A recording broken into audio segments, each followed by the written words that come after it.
La clé pour ouvrir l'intelligence réside en toi. C'est ce qui est déjà en vous, l'ouverture de la pensée dans l'âme lumière éternelle. En vérité, l'âme est un principe de vie qui est porteur des fruits du grand Esprit Saint, un principe de vie qui consiste à faire germer l'arbre. Je vais vous rappeler les principes essentiels de la vie de l'âme. Dans Galates chapitre 5 verset 22, on trouve l'arbre qui produit les fruits du grand Esprit Saint. Les fruits de la patience, de l'amour, de la foi, de l'espérance, les fruits du pardon, de la compassion, de la vérité, de la douceur, de la fidélité et de la maîtrise de soi.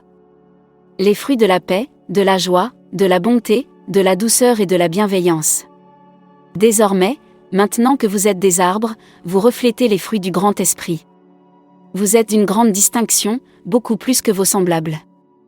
Dans le livre Conversation avec Dieu, Dieu dit ceci: représenter les fruits de l'esprit vous séparera des autres les endormis, ils vont vous qualifier de fous. Ils prétendront que vous êtes atteints par la folie d'un démon, tout comme ils l'ont exprimé à Jésus. Dans Jean chapitre 10 verset 20. Plusieurs d'entre eux disaient: il a un démon, il est fou, pourquoi l'écoutez-vous? Il est crucial de comprendre que dans la machine institutionnelle, dire la vérité est perçu comme une folie. C'est pour cette raison qu'ils ont crucifié la vérité. Ce n'est pas Jésus qui les gênait le plus, mais c'est la vérité divine qu'il révélait aux êtres humains. Gardez à l'esprit qu'ils ont pris la clé de la gnose, l'enseignement premier et l'ont dissimulé, Logion 39 de l'évangile de Thomas. Mais la vérité est ressuscitée, Alléluia. C'est ainsi que, depuis 2024 ans, la vérité a été désignée sous plusieurs noms. Comme pour Jésus, ils ont dit: il est un démon, il est fou, Jean chapitre 10 verset 20. Dans Jean chapitre 8 verset 48, les pharisiens répondirent à Jésus: n'avons-nous pas raison de dire que tu es un Samaritain et que tu es possédé par un démon? Que dire du XXIe siècle? La vérité est nommée comment?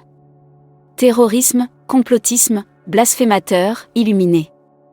Dès qu'ils découvriront que leur vérité n'est pas en accord avec ta vérité, ils en auront ras-le-bol de toi.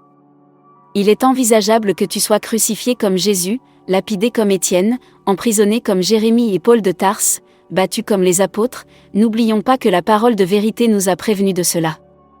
Matthieu chapitre 10 versets 22 à 23, tout le monde vous détestera à cause de moi, la parole de vérité. Mais celui qui tiendra bon jusqu'à la fin, celui-là sera sauvé. Quand on vous persécutera dans une ville, fuyez dans une autre. Certains prétendront que tu es Satan, la peur, le mensonge. Pourquoi? Parce que tu éveilles les âmes à la parole de vérité. Dans le livre Conversation avec Dieu, page 98, Dieu dit ceci: ils ne le diront pas directement, parce qu'ils croient que vous vivez dans l'univers de vos propres illusions. La plupart des hommes sont assez courtois pour te permettre de te divertir en privé. Mais ils diront cela, car ils constateront tôt ou tard que d'autres seront attirés par la parole de vérité pour les promesses merveilleuses qu'ils en réservent pour eux. C'est ce que signifie être affranchi et libre. Jean chapitre 8 verset 32, vous connaîtrez la vérité et la vérité vous affranchira. Effectivement, c'est la vérité. Ils ont crucifié la vérité et ils continuent de vouloir le faire en bloquant toute forme de vérité et de vie. Leur survie est étroitement liée à leur but et à leur intérêt. Luc chapitre 16 verset 15, Jésus leur dit: vous êtes de ceux qui se font passer pour justes aux yeux des êtres humains, mais Dieu connaît la pensée de votre cœur. Car ce que les êtres humains considèrent comme grand est une horreur aux yeux de Dieu. Actes chapitre 15 verset 8 à 9, mais Dieu, qui connaît le cœur des humains, a attesté qu'il les accueillait en leur donnant l'Esprit Saint aussi bien qu'à nous. Dieu n'a fait aucune différence entre eux et nous, il a purifié leur cœur parce qu'ils ont eu la foi. L'action de Dieu est analysée ici: celui qui a un cœur rempli de foi, d'amour et d'espérance reçoit l'Esprit Saint. En raison de ma nature éternelle, je suis au courant des pensées humaines. Je suis conscient que la connaissance de ce qui est bien et mal est inutile. Psaume chapitre 94 verset 11. Ecclésiaste chapitre 1 verset 2, vanité des vanités, tout est vanité. Dans 1 Samuel chapitre 16 verset 7, on trouve un exemple très clair: le Seigneur lui dit: cet homme est beau et il est grand. Mais ne fais pas attention à cela. Ce n'est pas lui que j'ai choisi.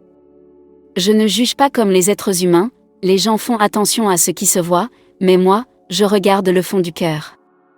1 Roi chapitre 8 verset 39, puis toi, puissante conséquence, force invisible, puisque tu connais le cœur de chacun, oui, toi seul, tu connais le cœur de tous les humains. Proverbe chapitre 21 verset 2.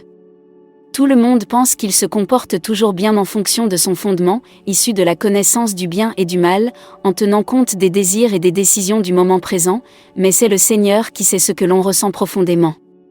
Proverbe chapitre 24 verset 12.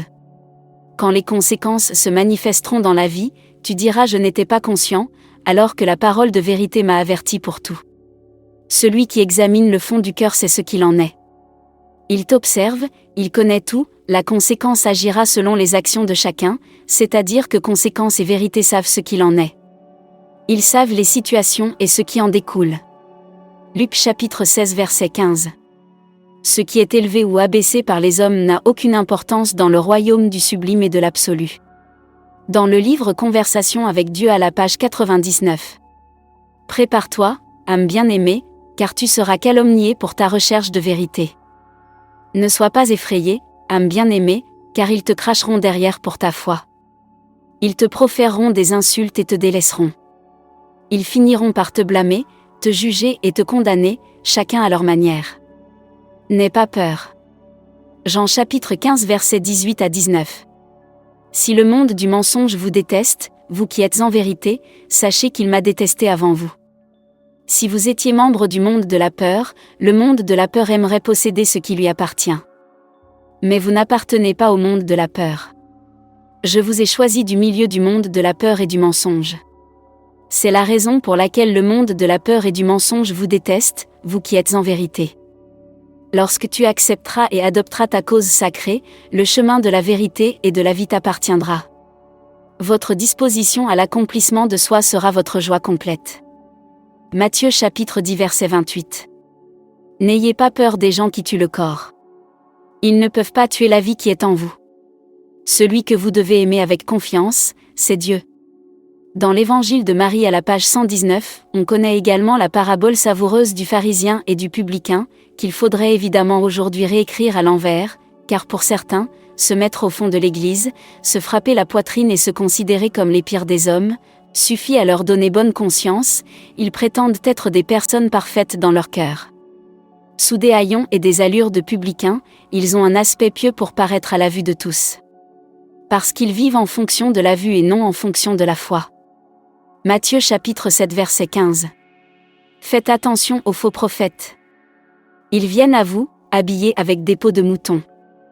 Mais au-dedans, dans leur cœur, ce sont des loups féroces par leur langage. Matthieu chapitre 16 verset 6. Jésus leur dit, faites attention. Méfiez-vous du levain des pharisiens et des sadducéens.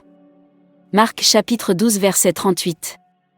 Gardez-vous des scribes, qui aiment à se promener en robe longue, et à être salués dans les places publiques. Luc chapitre 12 verset 15. Gardez-vous avec soin de toute avarice, car la vie d'un homme ne dépend pas de ses biens, mais de la sagesse. Colossiens chapitre 2 verset 8. Attention! Personne ne doit vous prendre au piège avec les idées fausses de la sagesse humaine. Ce sont des mensonges creux qui s'appuient sur des traditions et des coutumes humaines, sur les forces du monde et non pas sur le Christ. Michée chapitre 3 verset 6. C'est pourquoi, pour vous les prophètes, c'est la nuit. Vous ne verrez plus rien. Pour vous c'est l'obscurité dans l'âme. Vous ne pourrez plus rien deviner. Galates chapitre 2 verset 4. Pourtant, des faux frères le voulaient. Ils étaient venus au milieu de nous comme des ennemis. Ils venaient voir comment nous utilisons notre liberté en vérité, cette liberté en vérité qui nous vient de notre grand frère, Jésus-Christ. Car ils voulaient nous rendre esclaves du système institutionnel. Marc chapitre 13 versets 22 à 23. En effet, des faux messies et des faux prophètes sont déjà là. Ils feront des choses étonnantes et des miracles, pour tromper, si possible même ceux que Dieu a choisis. Donc, vous, faites attention. Je vous ai prévenu de tout ce qui va arriver.